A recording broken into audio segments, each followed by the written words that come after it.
Thank you, Sue, and it's a pleasure to be here. Just to follow up the other apologies and announcements, as you may detect, I have a bit of a cold and a blocked nose. It's coming into winter down here in the UK, so hopefully you'll bear with me. So, what's what in social media research? This is going to be a brief introduction, a context-setting session, which will outline some of the main themes and give us a bit of an overview as to what's happening. I'm going to start with this slide here, and then I'm going to unpack this slide bit by bit to give an overall picture, because all of these things are things that some people call social media research. They are being conducted around the world in the context of social media, on social media, via social media, or as part of social media.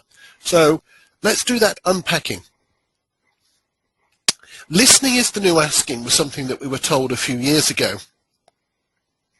And as I shall be explaining in the second presentation later on today, the limits to that are probably slightly larger than we thought they were going to be. But there are some really interesting things going on within the listening is the new asking area. So passive data collection techniques, social media monitoring, social media bots, I'm just going to explain very briefly, social media research, and ethnography.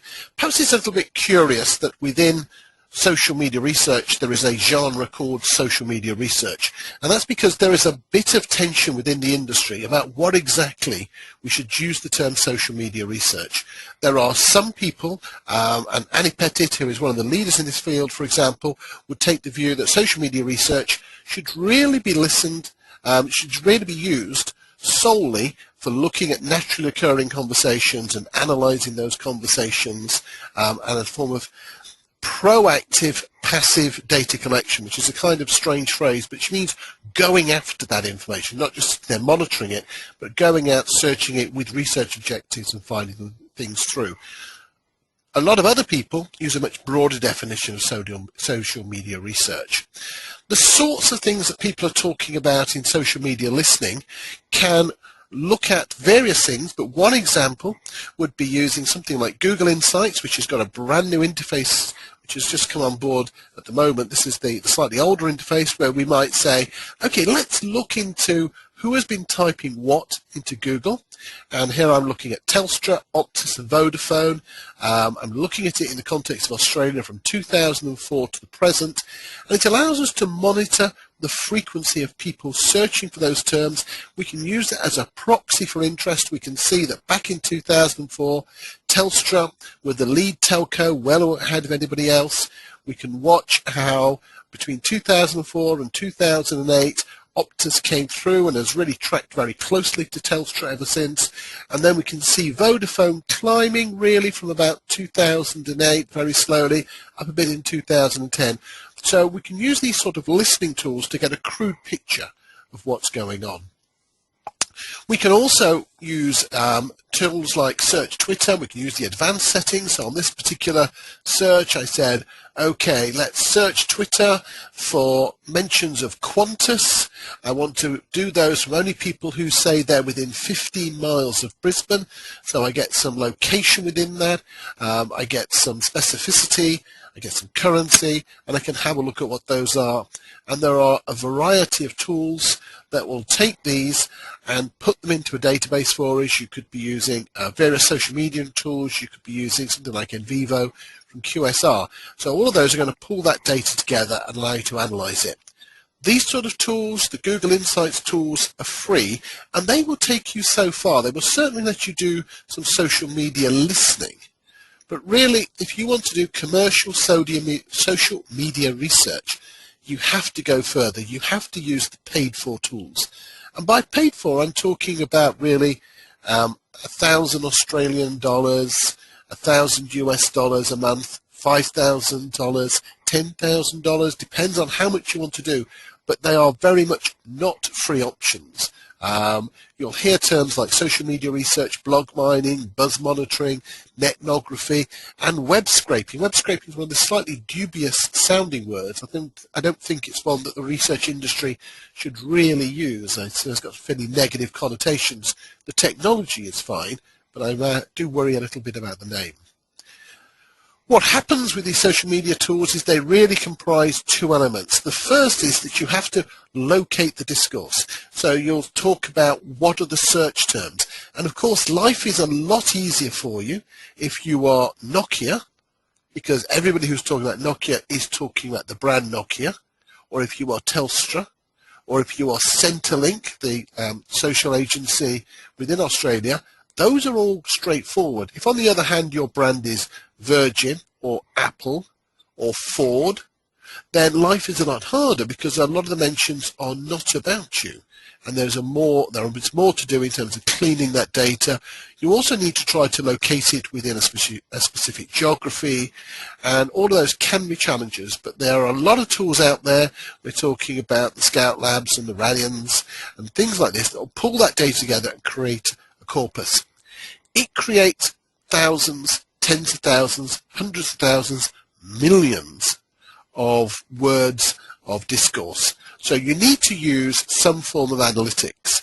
So you can either sample it and process it manually, which is probably what most of the leading people do, but it's very expensive, or you need to do some form of automated text analytics, what is often referred to as computer-aided qualitative data analysis. What tends to go on? Well, the first thing is you try to listen for the volume. Where are the conversations happening? How strongly are they happening? Where are they leading to? Once you have measured the volume of conversation about your product or about your brand, then you can start to look at the trends. What other words are being associated with it? So we certainly know that, for example, every time somebody famous dies, then there is a real buzz in Twitter, mentions about them go up, and so on. This next step, and both volume and trends tend to work really well. The next step is sentiment analysis. Manual sentiment analysis can occasionally be challenging. Computerized, automated sentiment analysis is a real problem. Most of the really heavy users of these techniques from a research angle tend to be somewhat skeptical about the automated sentiment analysis. It's one of those things that will come, but it's still very much in its infancy, and you'll see some very strange phrases. I saw one just the other day when I was working with one of my colleagues. The sentiment analysis had said that it was positive. We clicked on it, and it was, "Thank you, Lufthansa. Because you were late, I missed my brother's wedding." Well, obviously that was irony. It doesn't pick up irony. Then it will start to look at influence. Who is following whom? Who seems to be creating the content that other people are being influenced by? Amongst those people, what content are they creating? And then we look at the volume of that content and we move it forward. So here's a very quick example from a previous NUMR broadcast. It was broadcast by Catriona Oldershaw of Synthesio in the UK, and she was talking about how Accor, the hotel chain, had created a facility to listen to what people were saying about their hotels. So they've got 4,000 hotels and 12,000 competitors. They created for Accor a global dashboard, 40 country dashboards, 4,000 hotel dashboards. And what they were pulling together standard social media listening, just anybody who was tweeting about a specific hotel, and these were in the region of the Eiffel Tower in Paris. They also were looking at things like TripAdvisor and taking the scores that people were giving through and giving a consolidated dashboard. So here was a type of customer service analysis that was specific by hotel, specific by competitor, and pulling that information through almost real time for the managers to be able to monitor the hotel. And that's sort of a really nice example of the sorts of things. And you can see here it's got some automated customer analysis, sentiment analysis with its negative and positive comments being highlighted over there. So all that's the big scale. If you are taking thousands and hundreds of thousands, there's another really interesting thing we can do with social media listening, which is called ethnography. And this is a fantastic book by Robert Kozinets, which talks about the process. And ethnography is ethnography applied to the discourse on the web.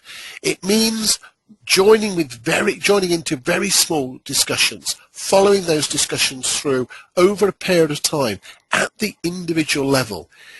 According to Kozinets and some of the other ethnographers, it does mean going beyond just listening, because they would say, no, once join that community and you start to listen, you need to ask questions to find out that if what you are intuiting about the discourse and about the background activity there is right, the only way you can do it is by having conversations with people in those communities, doing something that the ethnographers would call member checking in order to make that a richer process. So this is about listening to maybe 10 people having a conversation over a month. It's maybe listening more intently to 30, 40 people. Of course, you can look at what they've been saying over the past month. One of the great things about the internet is it's a little bit like a time machine. In many cases, you can look backwards to get that picture and get a really rich and in-depth picture of what's going on. This is another slide from a presentation from an early one from John Kieran of Brain Juicer, where they're using bots to try to understand more of the discourse of the web. So creating artificial bots, using those to monitor the conversations, to mimic conversations, and to learn from what's going on. So there are a wide variety of tools becoming available which allow researchers to do social media listening in various ways, shapes, or forms to find out what's happening out there. The next topic within this broad panoply is researching social media itself. Finding out, for example, what is the ROI? And this is a slide from a little while ago now, 2009. What sort of tools are people using to measure the ROI? Okay, a lot of people are using free tools, which, as I've already said, are fairly limited. But if you've got things like a Facebook page, then you'll find the free buzz monitoring within those is going to tell you quite a few things. Tracking Twitter, polls, you can add paid analytics. This is all the paid stuff here is growing. But one of the things that this particular study from eMarketer showed is that there is very little good research into the effectiveness of social media and how it's moving forward. The next one is to utilize presences in social media for research purposes. But all of these would tend to be for secondary research purposes. There is a main purpose for being there, but research is then added to it. So, for example, Facebook have a really strong presence. This is about 9 months ago. They had 25 million fans. Here was a question they popped into their Facebook page. Who do you think is the cutest Disney couple? They had nearly 4,000 answers in 20 minutes. Now, that's not market research. But think about it. If you are a creative and you're trying to come up with some new ideas, what wonderful stimulus that's going to be. If you're trying to draft a questionnaire, you can throw a few questions up on the Facebook page, get some ideas from the people listening, and come up with some really wonderful questions which you can put into a survey or into some qualitative research. The next level through are some of the brand communities and marketing communities. So my Starbucks idea, it allows them to explore what people are talking about, to have a context, to have a bit of a dialogue with people. But of course, it's really good for promoting the brand Starbucks as well. So that's one set of combinations, naturally occurring or communities which have other purposes. We then get research communities, and research communities are communities that are set up exclusively for market research or largely for market research. One of the great things about them, from a researcher's point of view, is that we're allowed to access them. If you have a marketing community or a brand community that's really successful, it can be quite hard for market researchers to get some time in there because the main function is to build sales, to build marketing, whereas in a research community, the main function is to build insight and engagement with the people involved within that. So at the first level, you get things like MROCs, Market Research Online Communities. These are essentially qualitative, typically 50 to 500 members. They can be short-term, sometimes as short as a week or 2 weeks. They can be long-term, running on indefinitely. The essence of these is very much qualitative, but the terms are very dynamic. Social media research is a very new field. What we're seeing is some of these terms are being used differently, and I saw a report from Forrester recently who were using the term MROCs for both MROCs and also community panels. Now, a community panel is somewhat larger, typically 2,000, 5,000, 50,000 people. People are using it to do quantitative research and qualitative research. But both the MROC and the community panel have quite a few things in common. People know they've joined it. People feel they are special. People know that they're there to help the brand improve. Both the MROCs and the community panels are typically private. You have to be invited to join them, which means that you can explore things in a slightly safer environment than you can in the open web. They are branded. People join that community because they want to help it improve. Imagine that we were running a community for 2 soccer clubs or footy clubs. You can see why somebody would join the club they were a fan of to help improve it. You can see why they would be critical of the club when it did something wrong. But why would you join a different club, a footy club that you didn't support? There is no purpose, there is no community. So communities, whether they're community panels or MROCs, work really well when there is a community of interest. And what we find within that is that the people are using a wider and wider range of social media-like tools, so discussions and forums and fun polls and friending and avatars and all of those sort of things as a device in order to be able to do better research and faster research. And finally, we have linking social media back to the real world. And this is really important, because this is the end of the day is where a lot of clients have to show that this has been worthwhile and delivered value. So the first of those is trying to use social media as a sample source. So we see lots and lots of clients using their Facebook presence as one method of collecting sample. There's the new announcement coming out in the last week about Twitter being beefed up in its ability to generate sample. We see more about Google consumer surveys being able to generate samples. So more and more about trying to generate sample from the web and from social media. The next one is, it kind of learns in one sense from communities. Autoethnography is getting people to capture their own lives using tools like Ethos and Revelation. So these are smartphone enabled research tools that say, we want you to capture photographs and videos and snippets of your own life, trace data or ethnographic data. We want you to collect that into a complete story. We might ask you to help write up that ethnography as well. We're going to have to work on that. In addition, you can't expect people to write complete ethnographies, but you can co-opt members of society to help research. And Solari Siamak at Ethos has got this great expression that, we may fish better than the ordinary citizens do, but they are there all the time. They are where the fish is. So they can collect these stories, and we're seeing a real growth in this sort of autoethnography, people collecting their own life stories and bringing that together. We're seeing quite a lot of gamification of research, learning from the sorts of things that people play, including how they play them on social media, bringing that into the social media research world. And one of the most exciting things, I think, although it could all go very wrong if we don't handle it properly, are methods of getting people on panels, people in communities to say, yes, you can use NetPanel or Gemius or Wikipia or any of these tools to monitor my activity. So we can start linking together what people say in surveys, what people do in terms of purchase behavior, what people do in terms of viewing behavior, and what they do in social media. What advertising are they exposed to in social media? Who do they friend? What do they click like on? And bring that together as an integrated picture. Really, this is feeding into this whole big data picture of how we can take things forward to get an integrated whole. So that's a whistle-stop tour of the various aspects of social media research.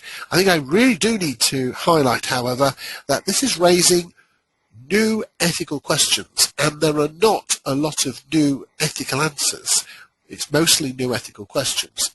One of the things that we need to bear in mind all the time, one of the things that the legislators are bearing in mind all the time, one of the things that the people who own these sites are bearing in mind is, what did people intend and expect to happen to their data? That is going to be the thing that will drive embarrassment, outcry, calls for legislation, calls for penalties in the future.